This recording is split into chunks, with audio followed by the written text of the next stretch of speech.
ఆయనే పోయేపడికే ఇంత పాలసీ చేసేపడికే నీ పిల్లలకు నీకు పోయపడుతున్నాయి అవ్వ.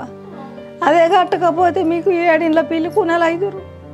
ఇలా అలా పిల్లలు చదువుతున్నారు అంటే వెంకటి వేసిన 40 లక్షల పాలసీ కవరేజ్ వల్లనే ఆ పైసలు రావడం వల్ల ఇంతో ఫీజులు కట్టి పిల్లలని చదివిస్తుంది.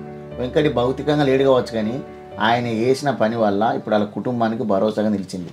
ఆయన కట్టిన కేవలం 2 ప్రీమియంలు కానీ ఇవాళ ఎంత 40 లక్షల రూపాయలు వచ్చినాయి.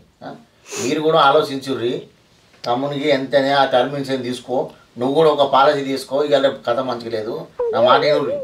పెళ్ళి అవుతుంది, ఇంత పిల్లగాన్లు భార్య బతుకుతారా, ఒక్కటి కడతారా నేనంటే నేను చంపే పారేస్తా అంటుండు. నేను ఏం చేయాలరా?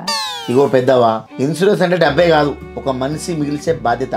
మనం ఉన్నా లేకున్నా డబ్బు రూపంలో మనకింత సహాయం చేస్తుంది, అవునా కదా? ఏదో ఇన్ని పైసలు పోయినావు అంటే ఆయన బాధ్యత రూపంలో ఇన్ని పైసలు వస్తే మన కుటుంబం మంచుకుంటుంది.